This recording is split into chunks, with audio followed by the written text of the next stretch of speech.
Hi friends, it's Megan. It's Wednesday Devotions. I wanted to share something familiar with you. I'm pretty sure you've probably heard this thought before, but I want to take a minute to talk about it and share it with you. The phrase is be yourself because everybody else is already taken. Okay, so we know that. We are the only one of us. You can use the phrase, God broke the mold when he made you, which I would say is accurate. However, I don't believe that there was a mold ever made to begin with. So, you're the only you. That's it. There's no one else. There's no one like you. I realize maybe if you have a twin, there may be somebody who looks like you or who shares very similar DNA. I have a brother and a sister. By the way, they're twins. They look enough alike to be brother and sister, but truth is, so do my sister and I.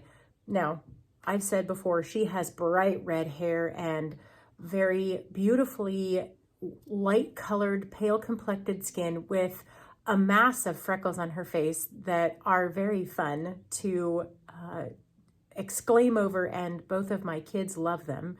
Aunt Gwen's freckles are a favorite topic. But, I don't look like that.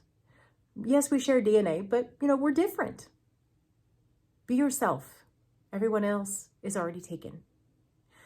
Now, there's also the phrase, be yourself unless you can be, and then you fill in the blank, whatever your favorite is. Oftentimes I've seen Batman or Superman or Wonder Woman or something like that. Then be that person. I don't think I'd want to. I don't think I'd want to try to do that. Because as fun as a superhero can be, they have just as many problems as we do, sometimes even more. I have superpowers of my own, and I would also say that you do too. Did you ever stop and think about that? We'll go back to that in a minute. Here's one other thought for you. Be better than yourself yesterday. Because you're the only one worthy of comparing yourself to. So, the only one you can compare yourself to is yourself yesterday.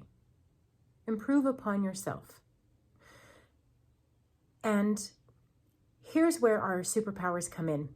One of my favorite cups when I was teaching in Washington was, I teach preschool. What's your superpower? Now, there are many people who would look at me and who have looked at me and said, preschool? Really?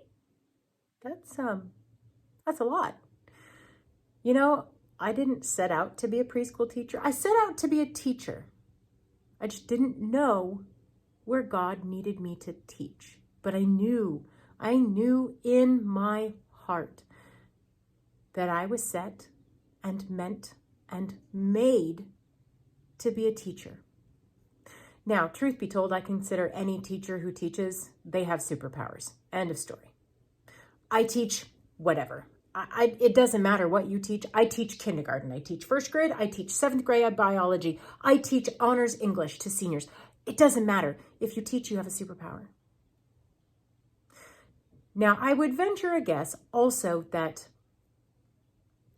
everybody teaches at some point. You may not be a certified teacher who has a job in a school. But let's think about this. You teach, don't you? Maybe you have kids. You teach them. You teach them right. You teach them wrong. You teach them how to respect others. You teach them how to treat themselves so that they garner respect from others. You teach them how to speak with other people. Maybe you have grandchildren.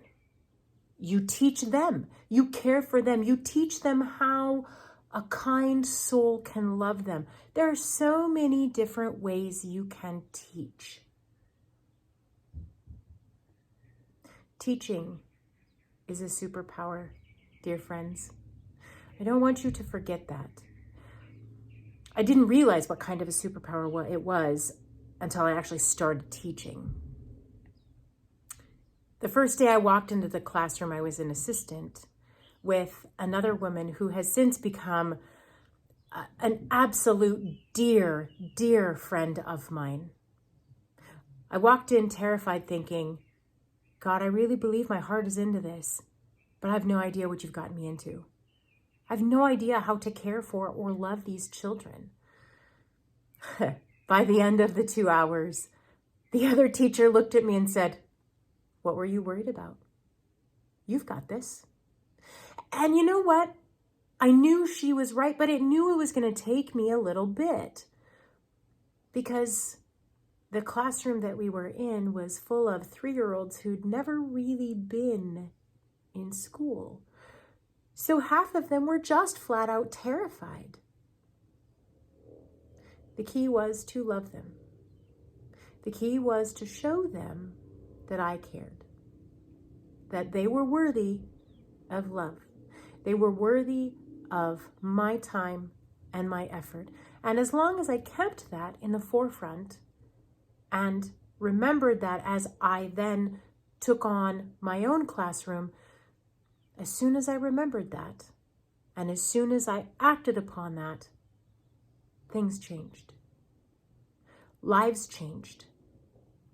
My life changed. If you've never tried to teach a 3-year-old how to use scissors, your life will change. I'll tell you that was one of the terrifying things, but that's a different story for a different time. I'd love to share it, so if you want to know, ask me. I'll be happy to tell you. But I wanted to make sure that you understand that be yourself, offer your gifts, share your superpowers. Now, I realize that I've said teaching is a superpower and everybody teaches, but you know what? You probably have a superpower that I don't. In fact, I'm going to say you do. But I'm also going to say that I have a superpower that you don't. There's any number of them that you could use. I bake. You know that. I do that frequently, and I've talked about it here. I love to bake. It's a favorite of mine and a superpower that I love sharing with many people. Maybe you don't do that. Maybe you know how to decorate. I don't. I'm not good at it. I'd like to be, but I don't ever take the effort to do so. Your gifts that you have, those are your superpowers. Those things are the ways that you can be a superhero to anybody. Doesn't matter who they are. There is something that someone admires in you. Now, you may say, really? Yes, there is. I promise. Because God made you. And I remember frequently growing up, my mother had, I think it was a piece of paper, I'm pretty sure. And I know I've seen it in a few other Sunday school rooms, a couple Sunday school rooms of the old church I used to go to when I was very little. God made me and God don't make junk. I'm not junk. And guess what? Neither are you. God has made you to be perfectly and wonderfully made in the image of love perfected. Now, that doesn't mean that you're perfect. We all know that we are not perfect, and the only one who can be is Jesus, and Jesus shows us the love that can be perfected within us. But there is a superpower that everybody has. Now, I just said that we all have different superpowers, and I understand that, but I wanted to make sure and make this point. We all have one superpower. Everybody has it. It's the gift of the image of love created within us, whether or not you acknowledge God, whether or not you agree that you are fearfully and wonderfully made in the image of love perfected, that is the image of God, it doesn't matter. It is within us because God created us. God created us to be perfectly us, perfectly you, perfectly me, perfectly made. For any kind of adventure, task, superpower, challenge, anything. But the biggest thing is you need to remember is that God created you. Superpowers included. Now, you may have to still try to figure out what they are. I know I sure am. But I want you to understand that you were created with the perfected love of God inside you, so that as you discover what your superpowers are, you have the ability to share them. I want to encourage you, friends, find your superpower. Figure out what it is, because once you do, you're going to feel your heart swell. It will. I know mine did. As soon as I figured out what that was. I would encourage you to find your superpower. Share it. And then encourage others to find theirs. As we go through this week, I know that there will be challenges faced, and I know that we are getting very close to Election Day, and people will be worried, anxious, fearful. Some people will be triumphant. The others won't. Remember, friends, we are made in God's image. Everyone is worthy of God's grace, whether you agree with them or not. It may be hard, but I want to encourage you to remember that. Pray for those who don't agree with you. Pray for those who do. Above all, pray. Find your superpower. Remember that you are a child of God, worthy of love and grace. Have a good week.